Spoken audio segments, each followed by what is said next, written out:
discussions, and then report back to the rest of us. So if there are any questions, this is the time to ask, and if not, we'll start. First short presentation will be by Ilan Shimoni on using AI for identifying individual animals, and then second short presentation by Yuval Nov on mitigating biases, the third one by Iftach on AI and human computation, and then we'll break into the rooms. So Ilan, please take control. 10, tops 15 minutes for presentation. Okay. No. Ofer, is does it look okay? Yes. You're sharing the presenter view, not the slides. That's what I thought. Yeah, that's what I thought. It's not good. Ah, this better? Yes. Okay. Okay. Okay. Thank you very much. Talk about how we would like to do recognizing individuals and families of animals, and we're going to talk about wild boars in Haifa. And what you can see here on the right is what I found on my way home yesterday after our conference. So this is, I was told, a male boar having his dinner in our neighborhood. So these wild boars actually do exist. And what we can see here are two of the videos that we got. So this is the data we have. And you can see that this is a day scene and the evening scene. And these were taken by Achiad, the PhD student of Dan Malkinson, who studied wild boars in Haifa. So we said, we're going to take this data set, lots of videos, and try to analyze them. And each video was taken at a specific position. And of course, over time, at the same place, there were videos. Each video is 20 seconds long, and then they take another video. And what we're interested in is analyzing these videos, and at the end, recognizing the boars themselves. So we have daytime and nighttime videos, and we have the date, time information, and of course, where they were taken. Now, Achiad studied these videos, and he documents everything. The position, the time, and information about the boars, the gender, the age group, the special features, behavioral features, all these things he did on all of these videos. And usually it's not one wild boar, but a group of them. So you can say they're one female and a bunch of baby boars, or it's etc. So this is the information we have.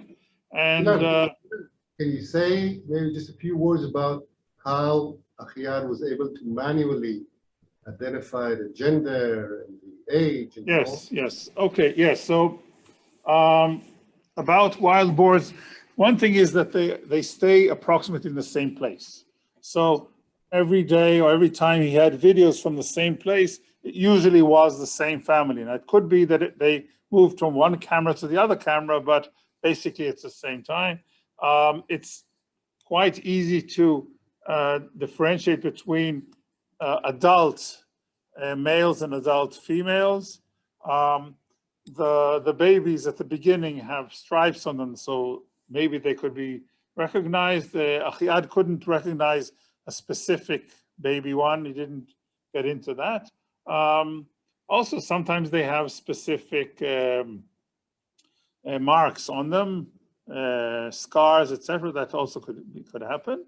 And at the end, they were able to recognize 80 or 90% of the boars that they filmed.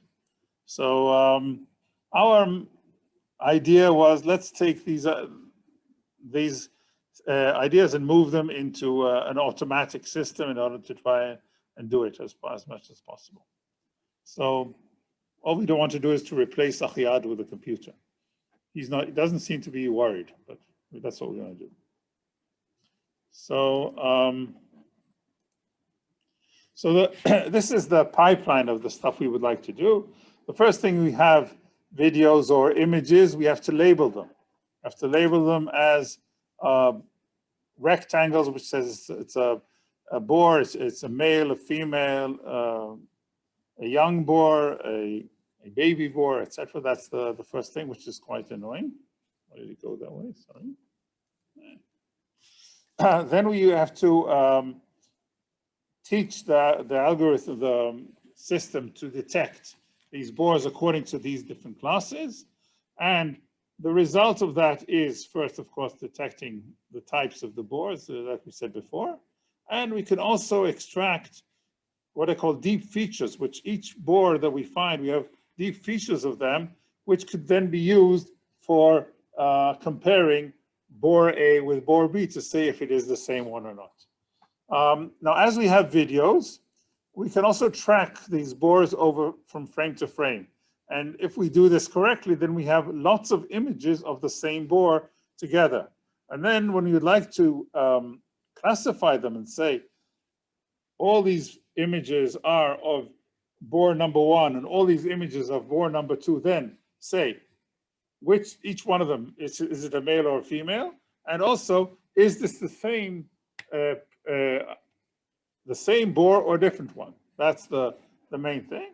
And we also would like to use the fact that these boars move in families which don't change much over time. And then we'd like to recognize them by their groups. So the group can be recognized as simply by the composition. That means how many males, females, and baby boars are there in the group.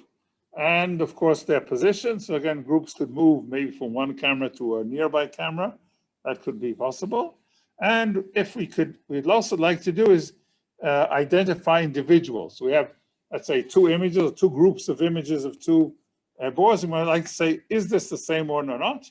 And boars, to the person like us, they all look the same, but the experts say they could do very well in recognizing them. Now, again, they don't have stripes most of the time, but still they do look differently. They have their 3D model is different. The males are much larger than the females, etc. So we're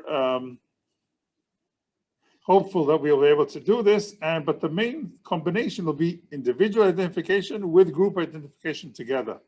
And if we are able to recognize these groups in a good way, then we can count them and say what happens to them. We can also see how many of the baby boars survived the first few months of life, etc. Another thing we'd like to do is compare all this information to information that comes from social media. And maybe we have some other images and see, in this image we can see group number 5, etc. And what will be very interesting if in some cases we'll have a group of boars which we don't know. That means there wasn't a camera at the place where they meet. So that'll be interesting. But that's the final part of our project. So labeling is quite annoying. You have to go and in each frame put a rectangle around the animal, say what type it is, etc. You could ask people to do this for you using Amazon Mechanical Turk, which is nice, but that costs money.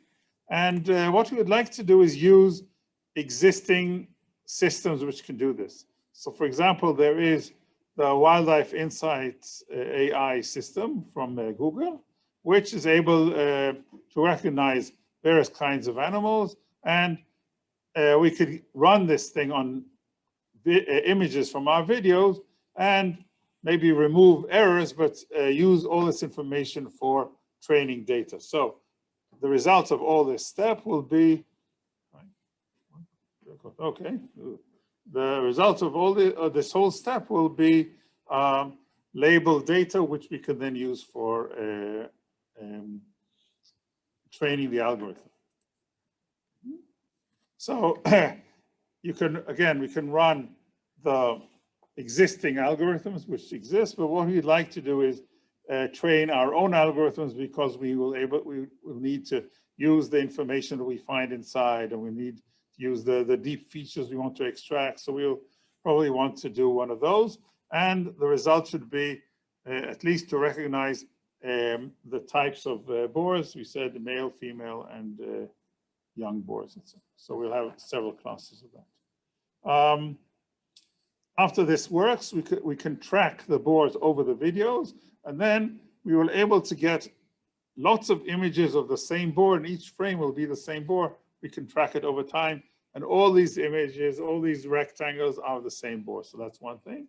We'd also like to know the pose of the boar. I mean, in which orientation is it with respect to the camera?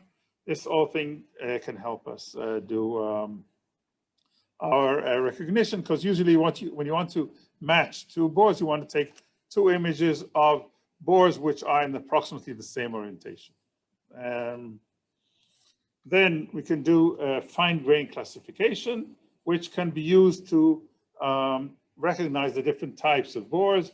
Different parts of the body can be used for recognizing the difference between males and females, etc.